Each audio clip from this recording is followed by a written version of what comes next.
नमस्कार दोस्तों।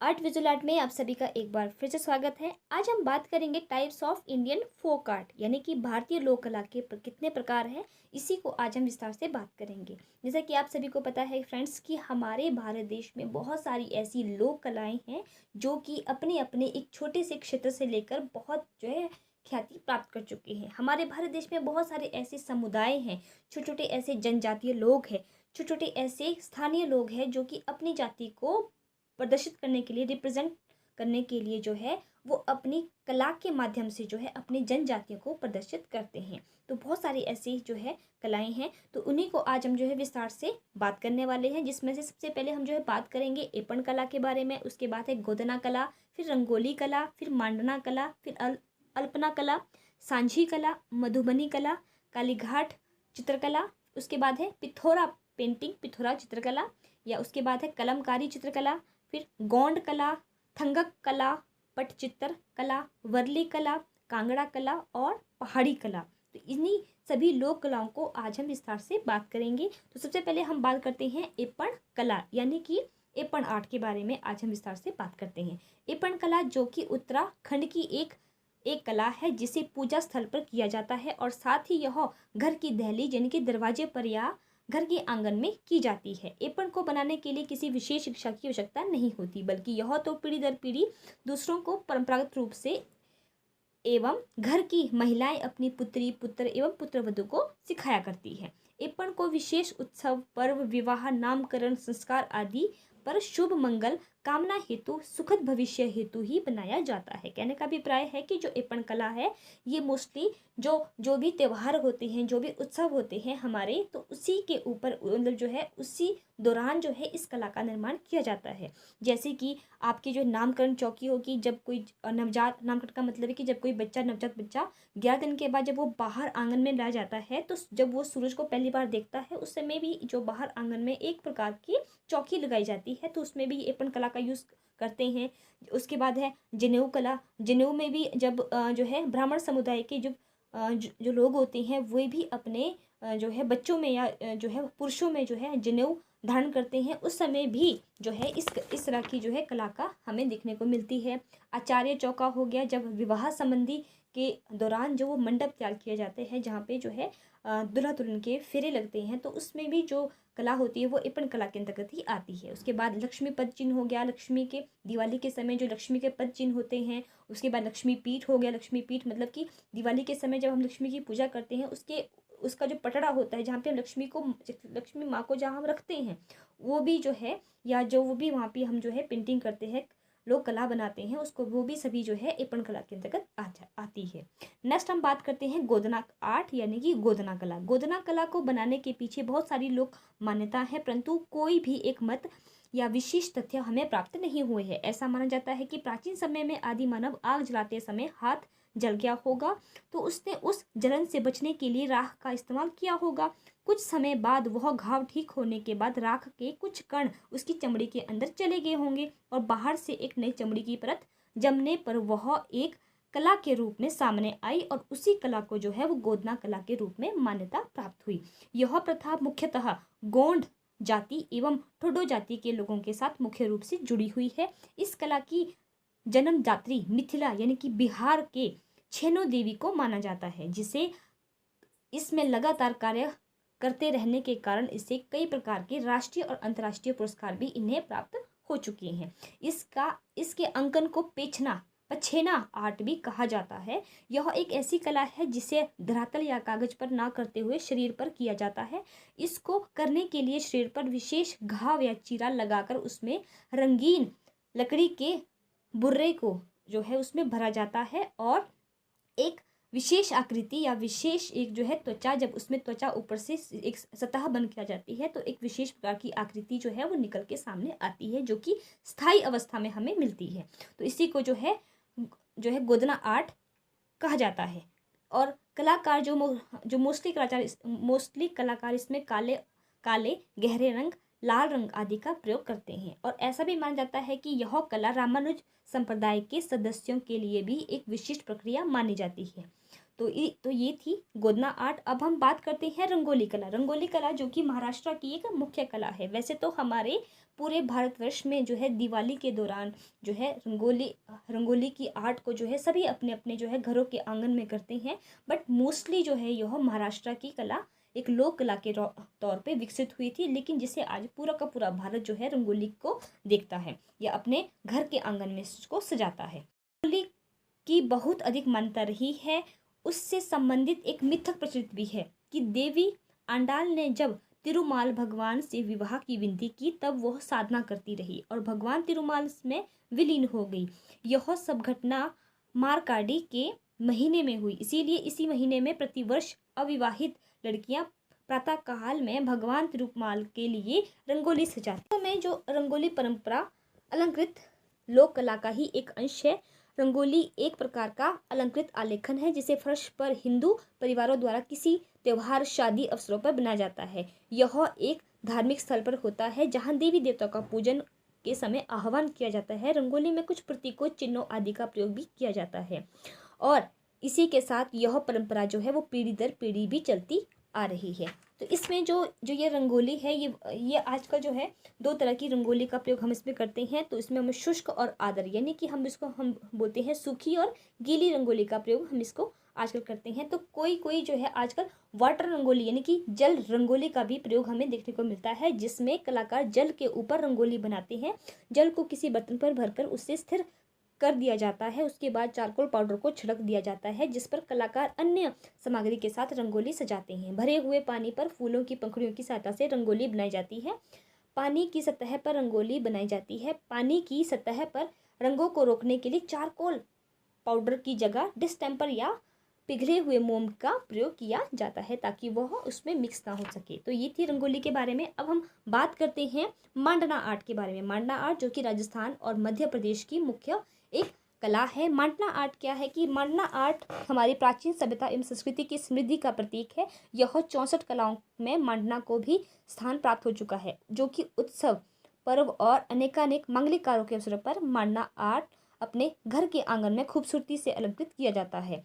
फर्श एवं भित्तियों पर भारत के प्राय सभी ग्रामीण अंचलों में स्त्रियों द्वारा चित्रकारी की जाती है, जो कि विविध क्षेत्रों के अनुसार अलग अलग नामों से भी पुकारी जाती है। जैसे कि मांडना की चित्रांकन मिट्टी से पुती दीवारों या फर्शों पर किया जाता है। किसी उत्सव से पहले उस पर पुनः एक परत मिट्टी की लगाकर विषय के अनुसार चूने के घोल से मंडना का अलंकरण किया जाता है। कभी कभी इस मिश्रण को टेराकोटा भी मिला लिया जाता है के यह माध्यम जल्दी ही खराब हो जाते हैं, इसीलिए शहरों में आजकल उसकी जगह सफ़ेद पोस्टर का भी प्रयोग किया जाता है। मंडना के लिए खजूर व बांस की लकड़ी से बने हुए ब्रश प्रयोग में लाए जाते हैं। परंपरागत रूप से स्त्रियां कपड़ों की पट्टी पर सफ़ेद चॉक पाउडर भी में भिगो कर उसका रंगांकन करती है। मांडना कला की रचना करते समय संपूर्ण ध्यान केंद्रित करना पड़ता है, क्योंकि यदि कोई गलती हो तो इसमें सुधार असंभव हो पाता है। नेक्स्ट हम जो है बात करते हैं इसके नंबर 5 की, वो है अल्पना आर्ट। अल्पना आर्ट जो कि वेस्ट बंगाल की है। तो अल्पना गृह सज्जा की एक बहुत प्राचीन प्रथा रही है। मोहनजोदड़ो एवं हड़प्पा से इसकी एक प्रचलित परंपरा दिखाई देती है। कामसूत्रा महर्षि वात्स्यायन द्वारा लिखी गई एक प्राचीन ग्रंथ है जिसमें 64 कलाओं का वर्णन है, जिसमें अल्पना को भी स्थान दिया गया है। उस समय लोगों का विश्वास था कि अल्पना की रचना करने से घर, शहर और गांव में धन धान्यों की समृद्धि होती है। अब नेक्स्ट हम जो बात करते हैं, ये अल्पना का आलेखन मुख्य रूप से चावल के घोल से तैयार किया जाता है। इसके लिए पहले भीगे हुए चावलों का घोल तैयार किया जाता है। उंगलियों से स्त्रियां डिजाइन करती है। इसके अतिरिक्त सूखी पत्तियों से बने रंग, चारकोल, फूलों की पत्तियां, दाने, चावल आदि से अल्पना की विविधता दर्शाई जाती है। आधुनिक काल में अल्पना का प्रेरणा स्रोत शांति निकेतन की शैली भी रही है। अब हम नेक्स्ट बात करते हैं सांझी कला। सांझी कला जो कि उत्तर प्रदेश की कला है। सांझी शब्द का अर्थ होता है श्रृंगार यानी कि सजावट आदि का समानार्थक शब्द है।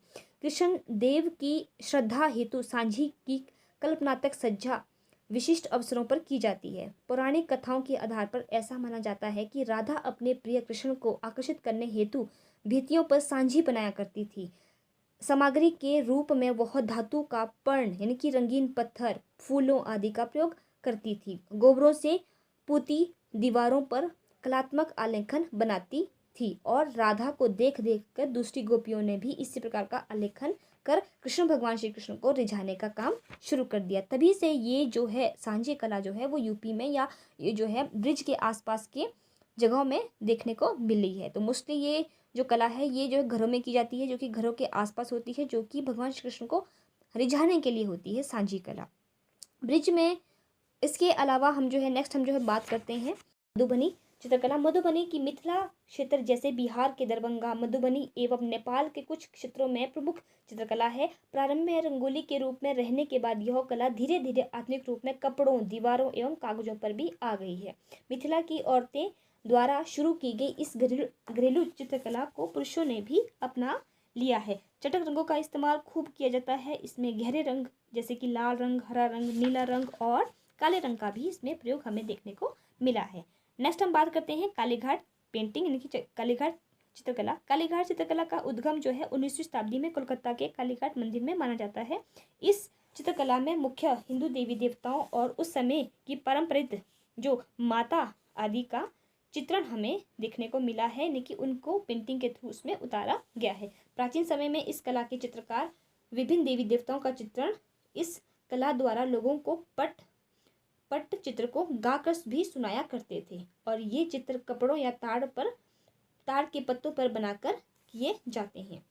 नेक्स्ट हम बात करते हैं पिथौरा चित्रकला। पिथौरा चित्रकला का चित्रण जो है वह राजस्थान यानी कि राठवा जाति के लोगों ही सबसे अधिक किया करते हैं और तथा अनंत ही साधारण स्तर के किंतु धार्मिक लोग हुआ करते हैं। इसके लिए पिथौरा बाबा अति विशिष्ट और पूजनीय होते हैं। इस चित्रकला के चित्र में ये लोग बहुत ही धन लगाते हैं तथा अपने घरों के अधिकांश पिथौरा चित्र रखते हैं। वे समाज में अति स्मरणीय होते हैं। पिथौरा चित्रकला को लखाड़ा भी कहा जाता है। कहने का अभिप्राय है कि जो पिथौरा बाबा है उनके द्वारा जो है उनके माध्यम से जो है कपड़ों पे या जो दीवारों पे या जो है कागजों पे इसको उतारा जाता है। तो इसी को हम जो है पिथौरा पेंटिंग भी कहा करते हैं। उसके बाद हम बात करते हैं कलमकारी। कलमकारी प्रमुख लोक कलाओं में से एक है। कलमकारी एक हस्त कला का प्रकार है जिसमें से हाथ से सूती कपड़े व रंगीन ब्लॉक से छपाई की जाती है। कलमकारी शब्द का अर्थ होता है कि कला एवं निर्मित कपड़े दोनों के लिए किया जाता है। मुख्य रूप से यह कला भारत एवं ईरान में प्रचलित है। सर्वप्रथम वस्त्र को रात भर गाय के गोबर के घोल में डुबोकर रखा जाता है। अगले दिन इसे धूप में सुखाकर मांड के घोल में डुबोया जाता है। बाद में अच्छी तरह से सुखाकर इसे नरम करने के लिए लकड़ी के दस्ते से कूटा जाता है। इस पर चित्रकारी करने के लिए विभिन्न प्रकार की प्राकृतिक पौधे, पत्तियां, पेड़ों की छाल, तनों आदि का प्रयोग किया जाता है। अब हम बात करते हैं गौंड आकृति यानी कि गौंड कला के बारे में। भारत की समृद्ध कला परंपरा में लोक कलाओं का गहरा रंग है। कश्मीर से लेकर कन्याकुमारी तक भी यह कला फैली हुई है। गौंड आकृति जो कि एक गौंड जनजातियों के द्वारा विकसित की गई है और यह कला जो है लंबाई और चौड़ाई इन दोनों आयामों में ये वाली कला खुले हाथ से बनाई जाती है जो इनका जीवन दर्शन दर्शाती है। मतलब कि इसमें जो गौंड जाति के जो लोग होते हैं तो ये बिना लंबाई चौड़ाई लिए हुए ये बिना अपने फ्री हैंड से जो इसमें पेंटिंग का काम किया करते हैं। गौंड कलाकृति इस जनजाति के स्वभाव और रहन सहन की खुली किताब है। इसे गौंड प्रजाति के रहन सहन और स्वभाव का हमें अच्छा परिचय मिलता है। अब हम बात करते हैं थंगक कलाकृति यानी कि थंगक आर्ट जो है, और यह आर्ट भी जो है हमारे पूरे भारतवर्ष में जम्मू कश्मीर से लेकर कन्याकुमारी तक हमें देखने को मिली है। कलाकृतियाँ मुख्य रूप से बौद्ध धर्म से संबंधित है। बौद्ध धर्म को समर्पित है ये थंगक कला। ऐसा विश्वास है कि बौद्ध धर्म का प्रचार करते समय जब महान भिक्षुक गुरु भारत से तिब्बत आए थे तो शिक्षा और प्रचार की सामग्री में ये चित्र और हस्तियां शामिल थी। तिब्बती कलाकारों को इन चित्रों ने बड़ा प्रभावित किया था और महात्मा बुद्ध से संबंधित विषयों वाली इस शैली को अपनाते हुए इन्होंने इसका नाम थंगक भी रखा था। नेक्स्ट हम बात करते हैं पटचित्र की। भारत की समृद्ध कला परंपरा में लोक कलाओं का गहरा रंग पड़ा है। पटचित्र के विषय में भारत की हर तरह उड़ीसा में भी इसकी संस्कृति बहुत ही संप्रदा है। मतलब कहने का जो पटचित्र है वो हमारे भारत के उड़ीसा में हमें देखने को मिलते हैं। पटचित्र का मतलब है कि जो पे, दीवारों पे और ताड़ के पत्तों पे भी इसमें कलाकृतियाँ हमें देखने को मिली है। प्राचीन काल में इनके विषय में बड़े बड़े राजा महाराजाओं के चित्र, कुछ कथाएं, कहानियाँ, प्रादेशिक नृत्य आदि आधारित होते हैं। रामायण और भगवत चित्रों के प्रिय विषय भी इन्हीं चीज़ों के द्वारा हमें देखने को मिले हैं। तो पटचित्र का मतलब है कि जिसमें जो कि धार्मिकता से संबंधित, जो कि रामायण महाभारत संबंधित जो भी चीज़ें, जो चाहे वो जो कागजों पे बने हो, दीवारों पे बने हो, चाहे वो कपड़ों पे बने हो, चाहे वो जो है ताड़ के पत्तों पे बने हो, तो उन्हीं को हम जो है पटचित्र का नाम देते हैं। अब हम बात करते हैं वर्ली चित्रकला। वर्ली जो कि भारत की समृद्ध कला परंपरा में लोक कला का गहरा रंग है और यह भी हमारे मतलब कि पूरे भारतवर्ष में फैली हुई है। हम बात करते हैं जम्मू कश्मीर से लेकर कन्याकुमारी तक जो है वर्ली पेंटिंग का भी प्रयोग होता है।